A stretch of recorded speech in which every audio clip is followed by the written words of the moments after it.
Hello and welcome to my third sew along for Know Me patterns. I'm so excited about this pattern, ME2073. View A is the crop top and it's fully lined and it has a twist detail in the center as well as adjustable straps. View B is the skirt, and so the skirt details include a drop waist, which I am so obsessed with this feature for 2024. And on the yoke detail, it's hard to see on this photo, but there are pointed yoke details. So there's a pointed yoke here and a pointed yoke here. It's a slight point. It's easier to see it on the line art details. So if you can see the pointed yoke detailing there. It does include gathers and then an invisible zip on the side. What I love about this pattern is it's just fun and flirty, and to me screams spring. I took my photos out in the field because that's just what I envision, frolicking through fields. Not that many people do that, but you know, frolicking through fields, going to the beach, having a picnic, which is like an ode to the gingham print. I just think this is such a fun, versatile piece. You can hack the yoke to not be pointed. There's so many things you could do with this pattern. I also think it would be really cute if you had a contrast. So maybe you did, like, for instance, maybe I would have made this in a solid black or white and then had a print on the bottom or a print on the top and a solid on the bottom. So I think it's gonna be really fun. You can mix and match this garment to however you like. Obviously I did my prints together and I did my solids together, but you could mix and match, which I think is super cute. So I love this pattern. It is probably one of my favorites thus far, and I can't wait to see what you do with it. For this video, we will be sewing view B, which is the skirt. ME2073, view A is the top and view B is the bottom. There's no variety between these two fabrics except to show it in a plain versus a printed look. The tops are the same, the skirts are the same, nothing's changed. The A is the top, B is the skirt. This pattern comes in sizes 8 through 26. You can find all of your body measurements and finished garment measurements here on the back side of the pattern.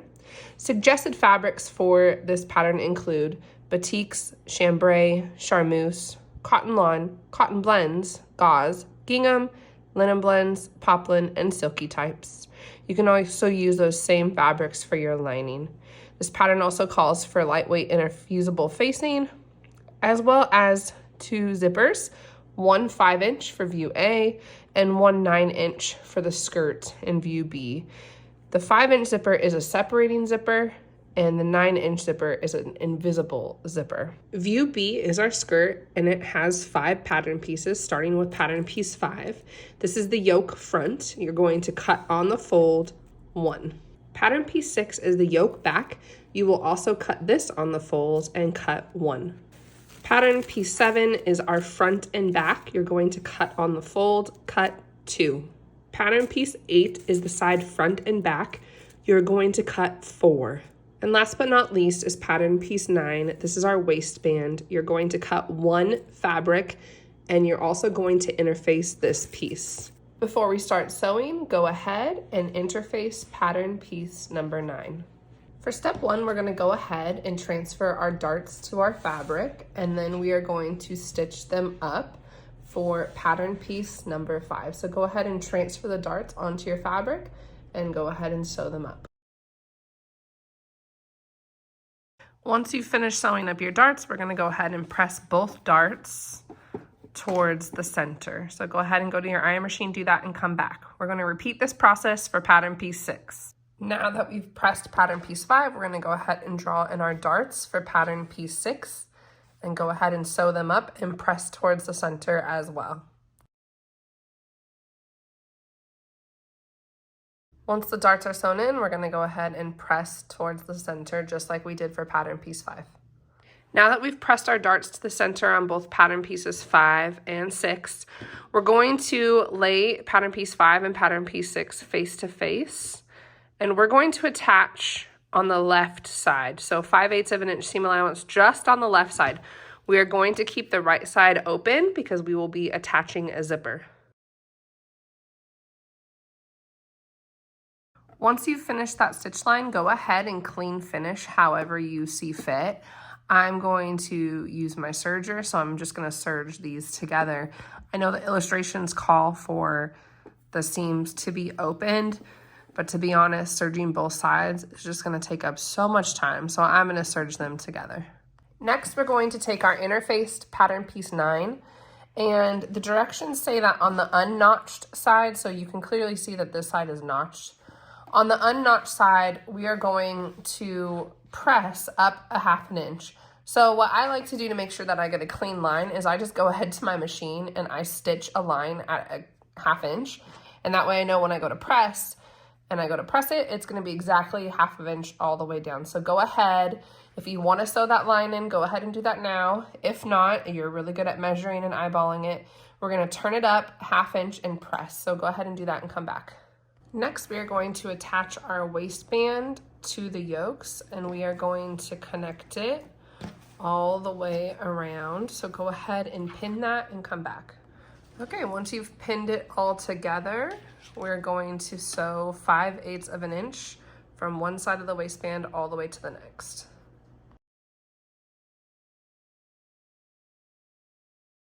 Now that the waistband is connected, we're gonna go ahead and go to the iron and press the waistband and the waistband seam allowance up. So go ahead and go to the ironing board and press those up. Now that we've pressed the seam allowance up towards the waistband, we are going to attach our invisible zipper. You should go to the iron and push the zipper teeth flat. Normally it has a little, it looks like this, but I've already pressed mine, so it is now flat. So go ahead and press your zipper, and then we are going to attach our invisible zipper to our skirt. Now on the waistband, I know that the pattern piece didn't call for a notch, but I went ahead and put a little tiny notch at the place where we're gonna fold the waistband, and I also put a notch there to help me as a guide. So I did it on both sides. You can see a notch there and a notch there. So I put it as a guide because that's where we're going to be placing our zipper. So the top of our zipper is going to be at that notch. We're not going to take the zipper all the way up here or stop it right here. Our zipper is going to start and stop at the fold line of the waistband, which is where I place that notch. Whenever I start an invisible zipper, I know they're tricky, but what I like to do is I lay it like how it's going to be when it's finished. And so I lay it face up. And then the easiest trick that I learned when I was in fashion school, and I know there's so many great tutorials on YouTube, Butte Jajor, hers are literally the best on her Know Me patterns. So if you can't follow along with me, and hopefully you will, but if you can't follow along with me, then I would recommend viewing hers. She has a really easy, simple hack, but I'm gonna try my best to follow the instructions. And so what I do is I place my zipper just like this, and then I take it and I flip it. So originally it was up like this, and now I've flipped it, and then I'm going to pin. So when I sew my 5/8 of an inch, now it will look like this when it's clean finished. I hope that makes sense, but that's the easiest way I do it. So I start with my zipper laying up, how it would be when it's finished, and then I grab it and I flip it so that the teeth are gonna be along that 5/8 of an inch seam line, okay? So I'm gonna go ahead and pin and baste and come back and show you what that looks like. Also, just to act as a guide, if it's really simple, I love to put a stitch line at 5/8, so I know that when I'm placing my teeth, I just go a little bit over that mark, and I know I have it at the right place. So again, I'm matching up the edge of my zipper where the plastic part is. Let's see if we can get that in focus. Right here where the plastic part is, and I'm gonna match that up with the notch on my skirt, and I'm gonna place the teeth just right over that line. Now again, this is way more complicated than it has to be. Like I said, Butte Jador, she has a beautiful tutorial, but here's another way to install an invisible zipper. So I'm just gonna follow along the line all the way down.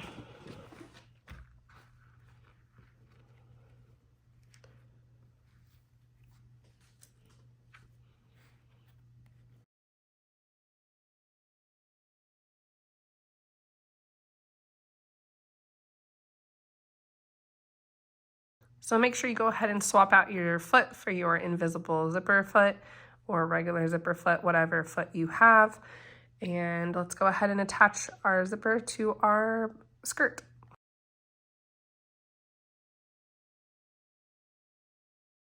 Okay, now that we have our zipper attached to one side, what I like to do is zip the zipper up just to confirm that it does zip. But I also like to match and notch the teeth. So I know that when I line the zipper up on the other side, that this is going to line up on the waistband. And so again, I mark it on both sides so that that way it lines up and it's a match and I don't have to worry about this being wonky and not matching. All right, so just like I did last time, I'm gonna lay it like it's normal, but then I'm going to flip it to match the teeth. And again, I'm gonna line up where I've marked that notch right here so that it matches. Again, pinning only through one side, but it's hard to get this on film. So I didn't pin it all the way through, just on the one side. And again, my notch is right here, so I'm gonna make sure the top of the zipper matches up with that notch.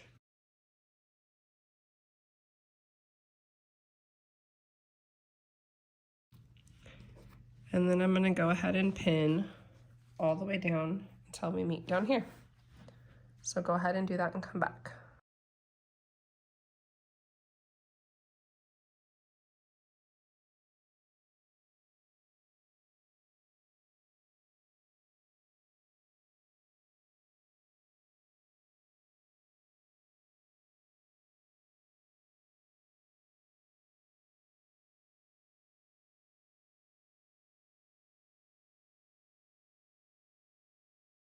Now that I've finished attaching both sides, we want to go ahead and zip it up to make sure that everything matches. And here we are, perfect match. Next, we're going to go ahead and connect the bottom part of these yokes. And so I'm going to match notch to notch. And then I'm going to sew 5/8 of an inch all the way down, and I'm going to connect here at the zipper. So I like to do this with my zipper foot. So we're going to go from here all the way down 5/8 of an inch. Now that it's connected, go ahead and clean finish the inside however you'd like, whether that be zigzag or overlock. Next, we are going to fold our waistband over and we are going to pin all the way around, and then we are going to take it to the machine and stitch in the ditch here so that it will catch on both sides and complete our waistband.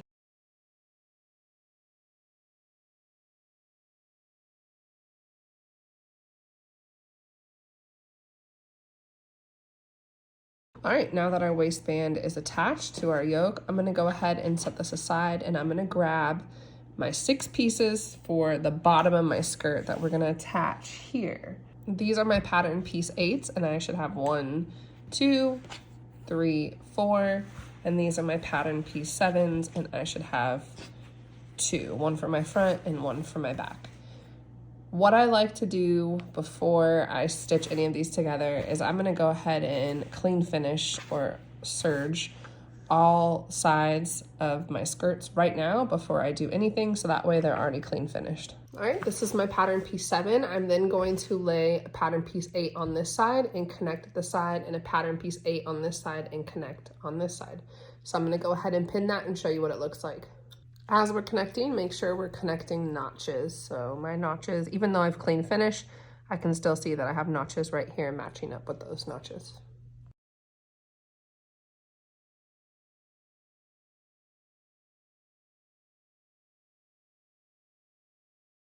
All right, so this is my gigantic piece 7 and 8 connected. So you can see 7's underneath here. And I've placed 8 attached to the side seam and 8 attached to the side seam of 7. So I'm gonna go ahead and sew these both sides up 5/8 of an inch.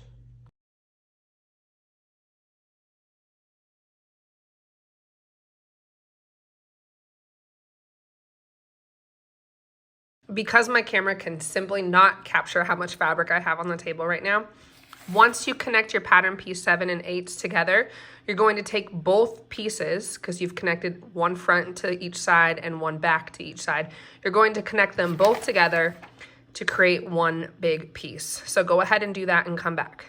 Now that we have attached our panels together, we need to create gathering stitches at the top so that we can gather it and attach it to our yokes of our skirt. So we do that by changing our sewing machine thread length to the longest length possible. And then I'm going to go ahead and sew this panel by panel. I'm not going to go all the way around because I feel like there's a bigger chance for the thread to break. So I just do it from this side panel, and then as soon as I get to the next side panel, I will stop, and then I'll come back do a second stitch 1/4 of an inch down, and I'll keep doing that panel by panel. So I'm going to go ahead and do that and show you what that looks like.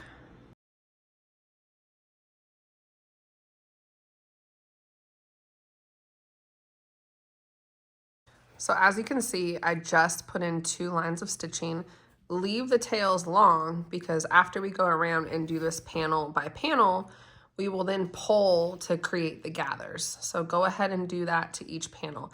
Again, I like to break it up per panel, because if you go for too long, it could break off while you're gathering, and that's just frustrating. So do whatever method works the best for you. Okay, now that we've gathered all of our skirt panels, we are now going to attach it to our yoke and then sew them together at 5/8 of an inch. So our gathers, make sure you match up notches. So there are notches here, and let's make sure we match them up to the skirt notches. Once you have pinned all the way around, you're going to go ahead and do 5/8 inch seam allowance. So let's go ahead and do that and come back.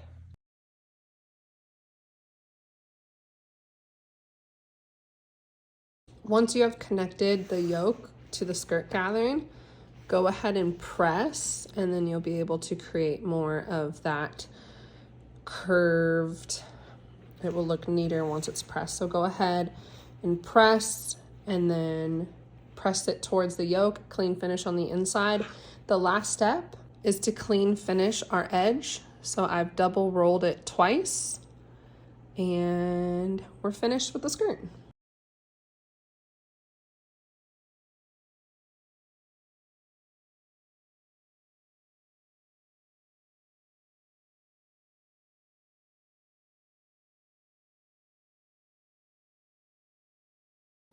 Well done. We have finished. I hope you enjoyed this sew along. Please tag me in your creations at Miss Alisha Grace.